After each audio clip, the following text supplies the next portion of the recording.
Veniamo agli aristocratici. Abbiamo visto che gli aristocratici sfruttano abilmente, no, lo scatto tra natura e cultura per dire no, la cultura, la socializzazione, le leggi, soprattutto le leggi democratiche, hanno istituito qualcosa che nella natura non c'è, dobbiamo tornare alla natura. Ma questo qualcosa che nella natura non c'è, per loro è l'egualitarismo, cioè la democrazia avrebbe occultato il fatto che nella natura ci sono distinzioni tra il più debole e il più forte, tra il più furbo e il meno furbo, tra il più intelligente e il più stupido, tra chi vince e chi perde.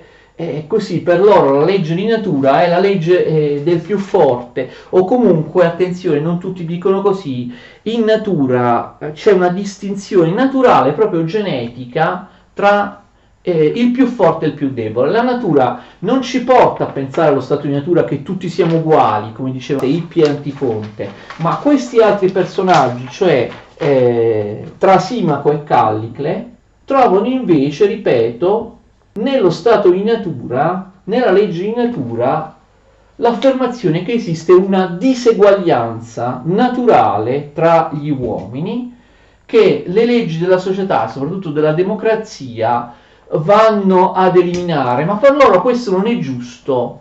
Bisogna tornare allo stato di natura, bisogna lasciare questa diseguaglianza. Vediamo in particolare Callicle, che fa un lungo discorso in cui cerca di dimostrare questa tesi all'interno del Gorgia di Platone, del dialogo del Gorgia di Platone. E anche qui, con beneficio di inventario, non l'accettiamo, diamo per scontato che Platone, rappresentando il personaggio di Callicle nella sua finzione letteraria, gli abbia fatto pronunciare le parole che corrispondono davvero al pensiero di Callicle, non abbia falsificato il suo pensiero. Dice, scusate se mi sono confuso tra Callicle e Trasimaco.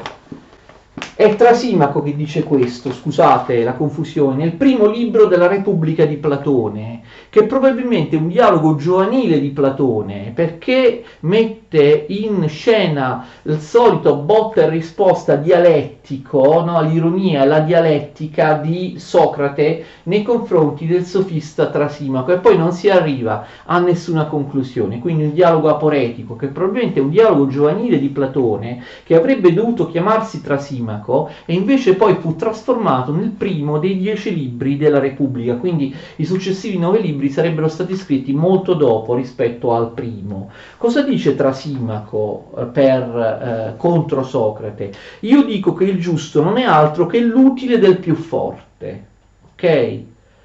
Ogni governo pone delle leggi in vista del proprio tornaconto, la democrazia porrà leggi democratiche, la tirannia tiranniche e così via. E una volta istituite, essi dispongono che il proprio utile diventi per i sudditi giusto, sicché il trasgressore viene perseguitato come nemico della legge e della giustizia, della legge in sé e della giustizia in sé. Vedete che quello che dice Trasimaco somiglia un po' al discorso che gli ateniesi, ricordate la lezione precedente, fanno nei confronti dei Meli. Per Trasimaco la giustizia in realtà non esiste neppure propriamente. La giustizia è una giustificazione, una copertura dell'utile del più forte, d'accordo? Dell'interesse del più forte. Il più forte sottomette il più debole e fa il proprio interesse. Per farlo meglio, per giustificarsi, autogiustificarsi, fa credere che il proprio interesse, che è un interesse di parte, sia in realtà la giustizia eterna, assoluta, di per sé. Io faccio il mio interesse, creo le leggi dello Stato in base all'interesse di un gruppo particolare che fa il proprio, appunto, dalle leggi trae dei benefici particolari, e io che faccio? Questo vale, abbiamo visto, il potere costituito, quindi fa finta di emettere delle leggi, di emanare, di promulgare delle leggi a vantaggio di tutti. Le leggi sono a vantaggio solo del gruppo dominante. Questo vale anche quando al governo sono i più, cioè quando c'è la democrazia o quando sono pochi l'aristocrazia, d'accordo? Qualunque potere costituito istituisce leggi a proprio favore, cioè a favore solo di quelli che governano. Per dare forza e giustificare queste leggi, le spaccia come universali, d'accordo? Dice, non può dire apertamente, ok, queste leggi in realtà sono una santificazione, una legalizzazione dell'utile, dell'interesse della classe al potere. E quindi che fa? Usa la propaganda, presenta le leggi, che appunto sono solo l'utile del più forte, cioè della classe che governa, le presenta come principi universali, oggettivi, eterni, che fanno il bene di tutti, cioè che sono giustizia in sé. Io faccio le leggi per il mio tornaconto, però faccio credere che in realtà quelle leggi corrispondano a un senso, a un parametro universale di giustizia. Quindi se qualcuno si ribella alle leggi che io ho fatto, io governante, per mio tornaconto, io lo condanno. Quello potrebbe dire: ma io sono andato contro i tuoi interessi legittimamente per difendere i miei. Ma io che sono governante posso rispondere: no, no, no, le leggi io non le ho fatte per il mio tornaconto. Le leggi rappresentano l'universalità di giustizia, la giustizia in sé, d'accordo? La legge giusta in sé, occultando quindi il fatto che le leggi non sono mai, secondo Trasimaco, corrispondenti all'interesse generale e comunque a un'idea universalmente accettata di giustizia, ma sono solo la copertura dell'utile, dell'interesse, del piacere del più forte, capite? È una visione estremamente cinica. Quindi, una volta istituite queste leggi, essi, i potenti, dispongono che il proprio utile diventi per i sudditi il giusto, sicché il trasgressore viene perseguitato come nemico della legge e della giustizia. Come dicono gli ateniesi ai Meli, non esiste veramente la giustizia. Noi chiamiamo giustizia l'utile del più forte, gli interessi che man mano ogni gruppo dominante impone quando riesce a prendere il potere. Questa concezione relativistica, anzi nichilistica della giustizia, la giustizia è in realtà l'espressione solo dell'interesse del più forte, non avrà molta fortuna ovviamente nell'antichità, nel Medioevo, dove prevalgono i sistemi ottimistici, i sistemi idealistici di un Socrate, di un Platone, di un Aristotele, anzi di un Socrate, attenzione, visto come lo vede Platone, perché non abbiamo la certezza che il Socrate descritto da Platone sia il vero Socrate.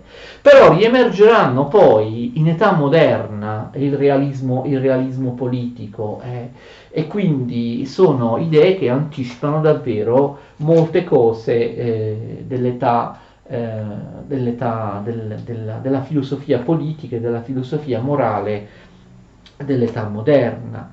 E quindi dice Trasimaco: ecco qui quello che in ogni forma di governo sostengo essere il giusto. In fondo è sempre la stessa cosa, ciò che giova al potere costituito. Questi infatti ha dalla sua la forza, e in ogni caso il giusto si identifica col vantaggio del più forte. Quanto è moderno questo, quanta disillusione viene nei confronti dell'esistenza di una giustizia. Quante volte noi abbiamo pensato come Trasimaco, abbiamo pensato che magari le leggi, i provvedimenti del nostro Stato, della nostra classe politica, non vengano presi per l'interesse generale o in base ad una morale comunque collettiva, a dei principi generali sentiti da tutti. Ma quante volte abbiamo pensato quella legge l'hanno approvata per i loro interessi, i politici fanno i loro interessi,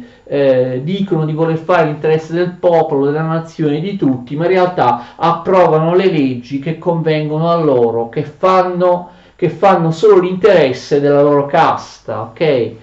Questi discorsi, insomma, usuali, purtroppo in un'epoca di crisi, in un'epoca in cui non si crede più nella politica e nel fatto che la politica faccia il giusto della collettività, come oggi in Italia spesso non si crede, sono discorsi che si sentono spesso, no? Che si sentono spesso, c'è sfiducia, c'è disillusione, e quindi molte persone oggi in qualche modo appoggiano, condividono il crudo realismo di Trasimaco, non avendo più fiducia nella politica nei governi e nelle leggi, perché le leggi farebbero solo appunto l'interesse, l'utile di chi è più forte, schiaccia il più debole, di chi si trova in una condizione di privilegio proprio perché detiene il potere politico.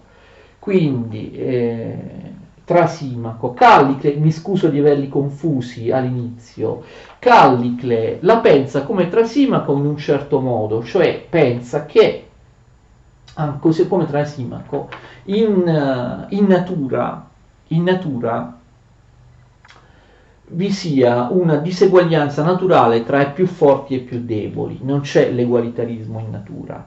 Però in realtà cosa dice Callicle? Che le leggi fanno l'interesse, attenzione, non del più forte, ma del più debole. I deboli, essendo i più, mentre i forti sono pochi, hanno istituito, ovviamente anche lui ce l'ha con la democrazia, delle leggi democratiche che danno isonomia, danno uguali diritti a tutti, danno sussidi a chi non lavora e così via. Ovviamente secondo Callicle, che è un aristocratico, nemico della democrazia come Trasimaco, questo è ingiusto. Quindi per lui le leggi non fanno l'utile del più forte, come dice Trasimaco, fanno l'utile del più debole. Sono i deboli che sopravanzano i più forti e creano leggi nel loro interesse. I deboli quali interesse hanno? Hanno interesse nella democrazia, perché se i deboli dovessero confrontarsi davvero con i forti, perderebbero, sarebbero schiacciati. La legge di natura dice che c'è il più forte che schiaccia il più debole, d'accordo?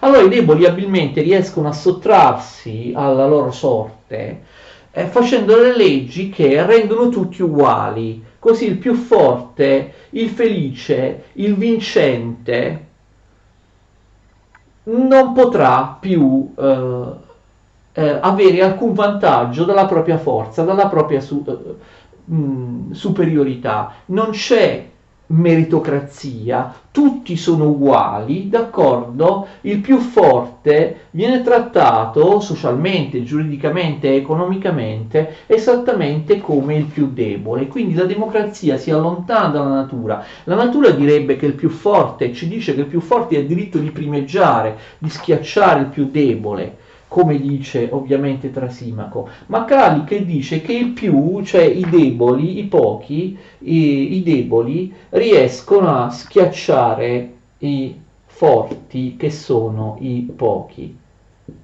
Attenzione, come fanno i deboli se sono deboli a schiacciare i forti e a fare leggi nel loro interesse, nell'interesse dei più deboli? Perché sono di più, come vedremo adesso dal brano.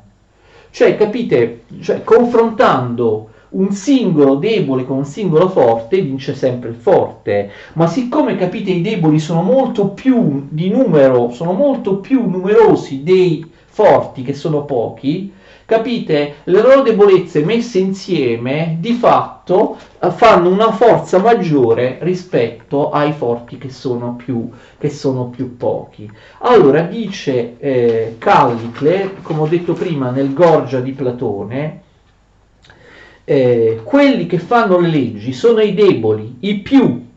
Essi evidentemente istituiscono le leggi a proprio favore e per la propria utilità, e lodi e biasimi dispensano entro questi termini.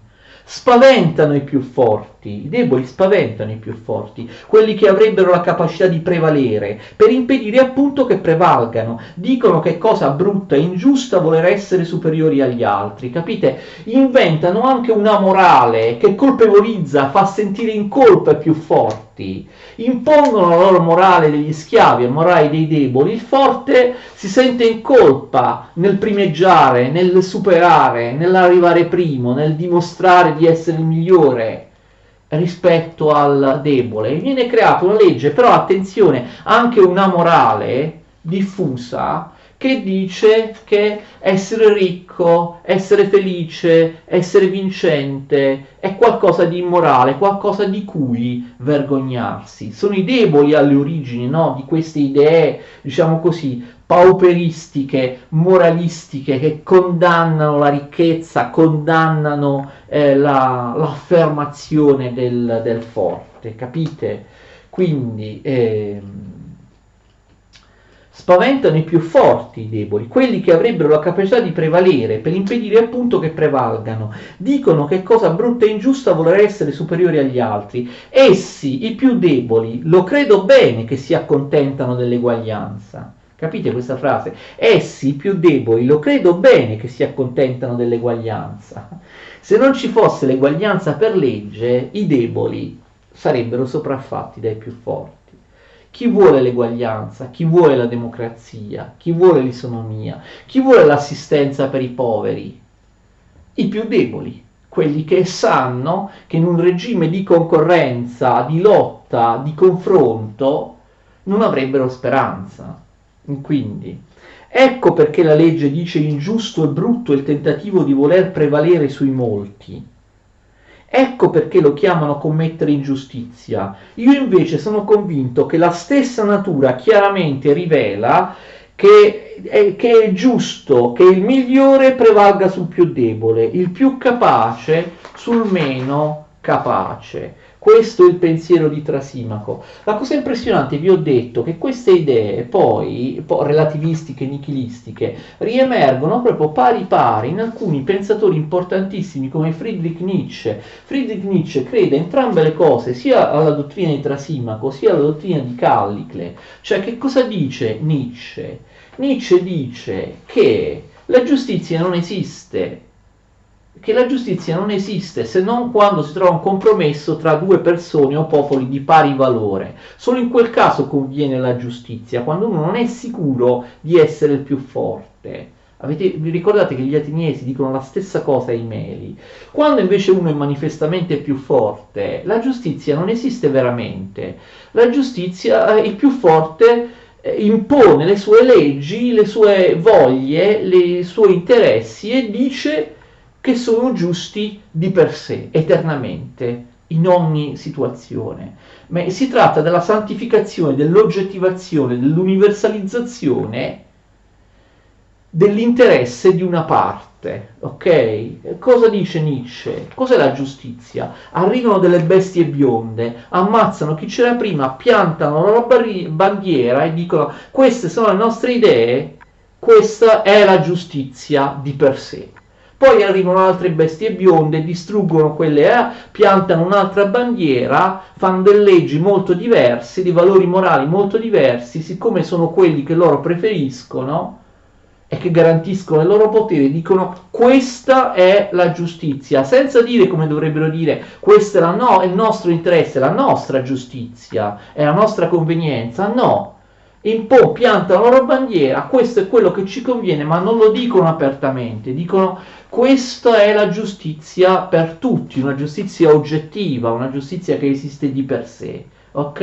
E poi Nietzsche, per esempio, nell'Anticristo, riprende anche la tesi di Callicle a proposito del cristianesimo e della sua critica dal cristianesimo, ma anche al socialismo, cioè a tutte le ideologie, le religioni pauperistiche, egualitaristiche, che pensano che sia bello, morale, giusto, fonte di salvezza anche soprannaturale essere poveri, essere deboli, essere poveri di spirito, no? Come ha detto qualcuno e così via. E quindi il cristianesimo per Nietzsche è la religione dei deboli, degli schiavi, ma anche il socialismo.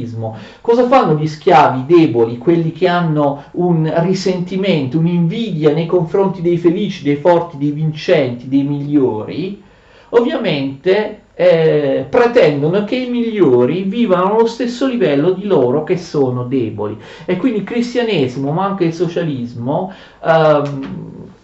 realizzerebbe questo non soltanto perché impone un regime per cui tutti devono essere uguali, ma anche, capite, avvelenando sottilmente i forti, i vincenti, creando anche una morale, degli usi, dei costumi, capite, non solo delle leggi, nomos è anche una morale, usi, costumi, abitudini, che vengono imposti anche ai più forti e fanno loro credere, li fanno sentire in colpa per essere più forti, quindi loro stessi a un certo punto ci rinunciano, perché la morale imposta a tutti è una morale egualitaristica fatta apposta per fatta apposta, inventata da coloro che invidiano i più forti e non sono in grado di essere forti, felici e vincenti, e quindi si accontentano appunto delle democrazie, dell'eguaglianza, e creano anche una morale che per Nietzsche è la morale cristiana o la morale dell'egualitarismo socialista, secondo cui essere forti,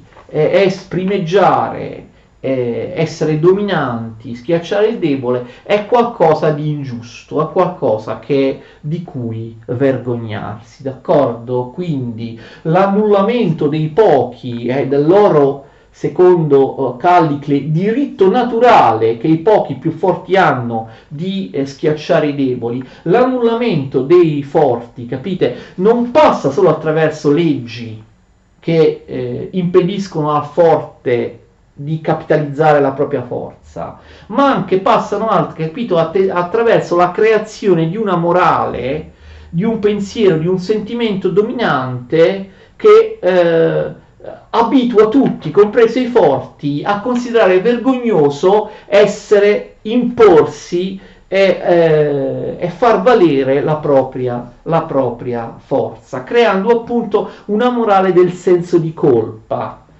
E quindi, vedete, sono cose modernissime, riprese, e questo relativismo crudo, questa riduzione di tutto, no? In fondo la giustizia a cosa viene ridotta? A scontro tra forze. La giustizia è l'esito di scontri bruti tra forze contrastanti in cui quella che prevale decide che cosa è giusto. La giustizia viene ridotta appunto ad un esito di dominazione biologica. La giustizia viene ridotta all'utile del più forte. Una storia vista come continua contrapposizione brutale tra differenti gruppi, classi, nazioni o popoli, e quindi chi vince è più forte proprio fisicamente, ha sempre il diritto di vincere ed è giustificato perché la legge di natura dice questo, e ha diritto di imporre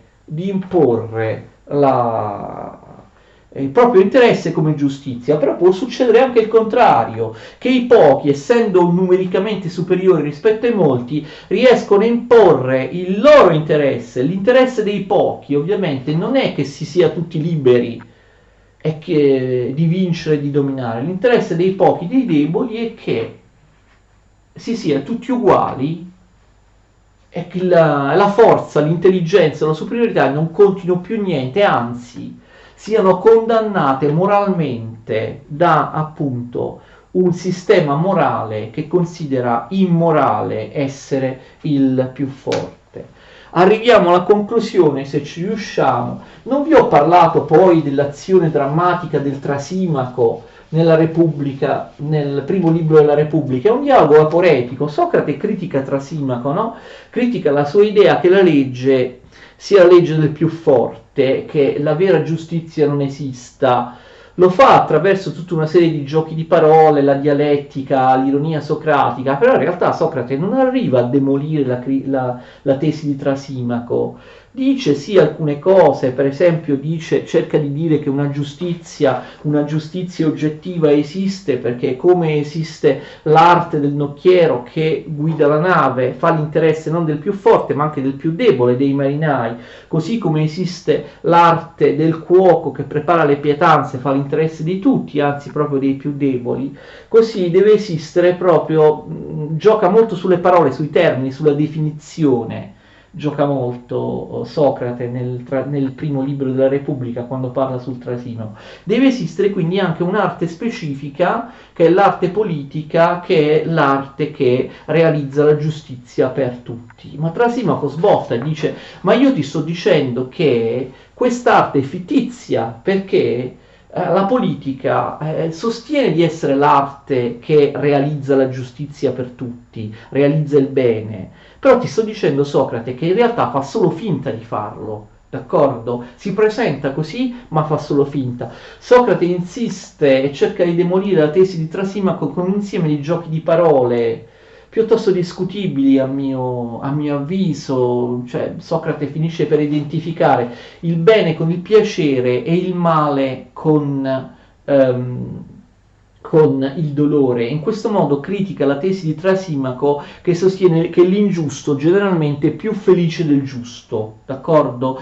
L'ingiusto non è più felice del giusto, secondo Socrate, perché l'ingiusto finisce per fare il proprio male, d'accordo? Finisce per fare il proprio male, non fa soltanto il male dell'altro. E quindi, siccome l'ingiustizia la giustizia è identificata col bene, l'ingiustizia è identificata col male, quindi la tesi di Trasimaco che l'ingiusto è preferibile essere ingiusto perché sei felice è sbagliata, perché essendo ingiusto tu non proverai piacere ma proverai dolore, d'accordo? Proverai in qualche modo dolore, perché l'esito dell'ingiustizia è sempre un dolore, non un piacere, e quindi non è possibile che l'ingiusto sia felice.